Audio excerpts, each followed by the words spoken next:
আমি যদি এমপি নির্বাচিত হই তো দেশের দুর্নীতি ব্যবস্থা কিভাবে সমাধান করতে পারি, সেই ক্ষেত্রে দেশের কোথায় দুর্নীতি হচ্ছে সেগুলো আইডেন্টিফাই করার পরে কেন দুর্নীতি হচ্ছে সেটা বাইর করার পরে যে বা যারা দুর্নীতির সাথে সম্পৃক্ত তাদের ব্যাপারে আমি স্ট্রং একটা স্টেপ নেব, যারা যেন আর দুর্নীতি করতে না পারে। সন্ত্রাস হচ্ছে ভাইরাস, তো এই সন্ত্রাস দমনে আমি সর্বপ্রথম উদ্যোগ নিতাম। বর্তমান আমাদের দেশে মানে মূল হচ্ছে আপনার সমস্যা হচ্ছে ময়লা আবর্জনা ফেলার জায়গাটা নিয়ে।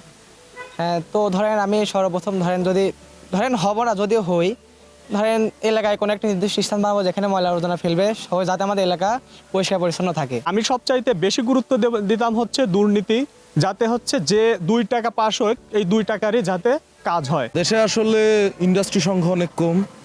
আমি যদি সংসদ সদস্য হতাম, দেশে আরও নতুন নতুন বিভিন্ন ইন্ডাস্ট্রি আনতাম, ইন্টারন্যাশনাল বিভিন্ন ইন্ডাস্ট্রিকে দেশে আসার ব্যবস্থা করতাম। আমি প্রথমত হসপিটালগুলোতে সংস্কারের ব্যবস্থা করতাম এবং রেজিস্টারকৃত যেসব ডাক্তারগুলো হয় তাদেরকে তাদের নিয়মিত যে ডিউটিগুলো হয় এগুলো পালন করার যথাযথ পদক্ষেপ গ্রহণ করতাম। কৃষি যারা আছে তাদেরকেও আমরা সবসময় সুযোগ সুবিধা দেওয়ার জন্য কীটনাশকের দামটা কমাইয়ে সবসময় পাশে থাকবে। নারীর ক্ষমতায়ন, নারীর কর্মসংস্থান তৈরি করতাম এবং নারী যাতে নিরাপদ থাকে সেই ব্যাপারে প্রশাসনকে আর একটু বাড়তি নজরদারি দিতে বলতাম, যেহেতু পুরুষরা এমনিতেই সাধারণত নিজের সেফটি অনুযায়ী সাধারণত চলতে পারে, কিন্তু নারীরা তো সেভাবে চলতে পারে না।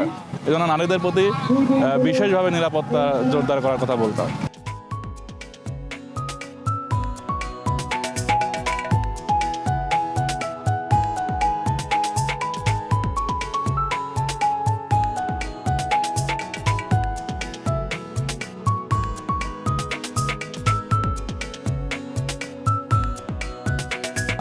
আমি যদি মন্ত্রী হতাম তাহলে সর্বপ্রথম আমি এমন ধরনের চিকিৎসা ব্যবস্থা বাংলাদেশে নিয়ে আসতাম যেটা হচ্ছে যাতে সর্বসাধারণ মানুষ যেখানে সার্বক্ষণিক তার যে চিকিৎসা যেটা তার দরকার তার যাতে সাধ্যমতো সে চিকিৎসাটা সঠিকভাবে নিতে পারে সেই ব্যবস্থাটা আমি করতাম। প্রতি সপ্তাহে আমি মানুষের সাথে বসার জন্য প্রোগ্রাম করতাম, মানুষের মতামত নিতাম যে সংসদ চালানোর জন্য যে কিভাবে চালানো যায়, সংসদে দেশের উন্নয়নের জন্য কি করা লাগবে, সবাইকে নিয়ে জনগণকে নিয়ে বসে তাদের মতামত নিতাম যে কোন কাজটা করলে ভালো হবে, কোন কাজটা করলে খারাপ হবে। আসলে আমাদের যুব সমাজ মাদকে খুবই আসক্ত হয়ে পড়ছে এবং এই মাদকে জড়িত হয়ে তারা বিভিন্ন রকম অপরাধমূলক কাজে জড়িত হয়ে যাচ্ছে। তো আমি যদি সংসদে থাকতাম আমি অবশ্যই প্রশাসনকে চাপ দিতাম এটা নির্মূল করার জন্যে। প্রথমে গ্রামের মানুষের রাস্তাটা ঠিক করে দিতাম, তারপরে গ্রামে পানির ব্যবস্থা করে দিতাম, এরকম নানান কর্মকাজে সাহায্য করতাম। আমি যদি সংসদ সদস্য হতাম তাহলে আমি প্রথমেই পরিবেশের উপর বেশি জোর দিতাম, কারণ এখন এই শব্দ দূষণ, বিভিন্ন কোম্পানিগুলো যে পরিবেশের ক্ষতি করে এইগুলো যাতে না করতে পারে আমি সেইগুলোর উপর বেশি জোর দিতাম। কৃষকদের পাশে সব কিছু দিয়ে মানে যাবতীয় যা কিছু লাগে সারটা দিয়ে সরবরাহ করতাম।